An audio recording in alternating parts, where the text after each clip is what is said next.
সাথে এই দেশকে একটা নির্দিষ্ট স্থানে লক্ষ্যে চট্টগ্রাম লোহাগাড়া উপজেলার চুনৌতি ইউনিয়নের ফারাঙ্গালাহাট জামাল উদ্দিনের ফুয়া আইনজীবী সাইফুল ইসলাম আলিপুর হত্যাকারীর বিচার নিশ্চিত করিব সরকারে। এই হত্যাকাণ্ডে জড়িত ব্যক্তিগুলোকে দ্রুত সময়ে গ্রেফতার করে আইনের আওতাত আনাব বলে মন্তব্য করেছে অন্তর্বর্তী সরকারের ধর্ম উপদেষ্টা ডক্টর আফম খালিদ হোসেন। আজ সকাল 11টায় চট্টগ্রামের লোহাগাড়া চুনৌতি ফারাঙ্গালাহাট অ্যাডভোকেট সাইফুল ইসলাম আলিপুর হবর জিয়ারত এবং পরিবারের আর্থিক সহায়তার চেক দিয়ন শেষে সাংবাদিকের লয় তিনি এসব হতা হই। এই সময় উপস্থিত আছেন প্রাথমিক ও গণশিক্ষা মন্ত্রণালয়ের উপদেষ্টা অধ্যাপক ডাক্তার বিধানরঞ্জন রায় পোদ্দার।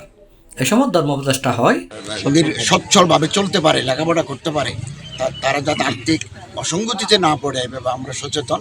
এছাড়া আসুন্না ফাউন্ডেশনের শেখ আহমদুল্লাহ সাহেব আমাদেরকে 5 লক্ষ টাকা চেক দিয়েছেন, এটাও আমরা ওনার পরিবারকে হস্তান্তর করব। আমি ওনাকে অনুরোধ করেছি তিনি 5 লক্ষ টাকার চেক আমাদের হাতে দিয়েছেন, লোক আছেন, এটাও দেবো। এবং মানাহিল ফাউন্ডেশন, এটা হচ্ছে চ্যারিটি অর্গানাইজেশন, আমি ওনাদেরকে রিকোয়েস্ট করেছি, ওনারাও 1 লক্ষ টাকা পাঠিয়েছেন। এই 7 লক্ষ টাকা নগদ আমরা দেবো, চেক এবং নগদে দেব। আর 1 কোটি টাকার ফান্ড আমরা রেজ করছি, ইতিমধ্যে আমাদের ফান্ডে বেশ কিছু টাকা জমা হয়েছে। এগুলো আমরা ওনাদের বাবার সাথে কথা বলে, ওনার স্ত্রীর সাথে কথা বলে একটা অ্যাকাউন্টে রেখে তারা যাতে বাকি জীবনটা স্বচ্ছন্দে কাটাতে পারে, ভরণ পোষণ শিক্ষা দীক্ষা চলতে পারে, এই ব্যবস্থা আমরা নিচ্ছি। আবেদন করেছে, রিট করেছেন এবং হাইকোর্ট রায় দিলেও আবার অ্যাপিলেট ডিভিশন আছে। তো যে ব্যাপারটা আদালতের বিচারাধীন, এই নিয়ে কোনো মন্তব্য করাটা প্রিজুডিস ম্যাটার। এছাড়াও আরো উপস্থিত আছেন লোহাগাড়া উপজেলা নির্বাহী কর্মকর্তা ইনামুল হাসান, সাতকানি উপজেলা নির্বাহী কর্মকর্তা মিল্টন বিশ্বাস, লোহাগাড়া থানার অফিসার ইনচার্জ আরিফুর রহমান সহ প্রশাসন ও বিভিন্ন রাজনৈতিক নেতৃবৃন্দ।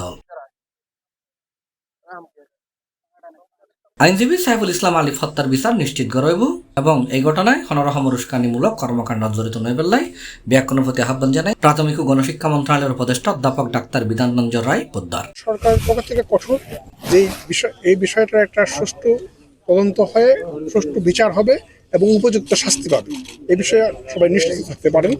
আর সবার প্রতি আমি আহ্বান জানাবো শান্তি শৃঙ্খলা বজায় রাখার জন্য, যেন এই বিষয়টাকে কেন্দ্র করে বিভিন্ন রকম উস্কানিমূলক ঘটনা না ঘটে এবং এতে আমাদের দেশে বিদেশে ভাবমূর্তি নষ্ট না হয়, যেন আমরা ঐক্যবদ্ধ থেকে সব বিপদ মোকাবেলা করতে পারি। আমরা সামনে এগিয়ে একটি বিষয় হচ্ছে যে আমাদের বার্তা আমরা সংহতি বজায় রাখবো, তাহলে কেউ আমাদের বিরুদ্ধে কিছু করতে পারবে না।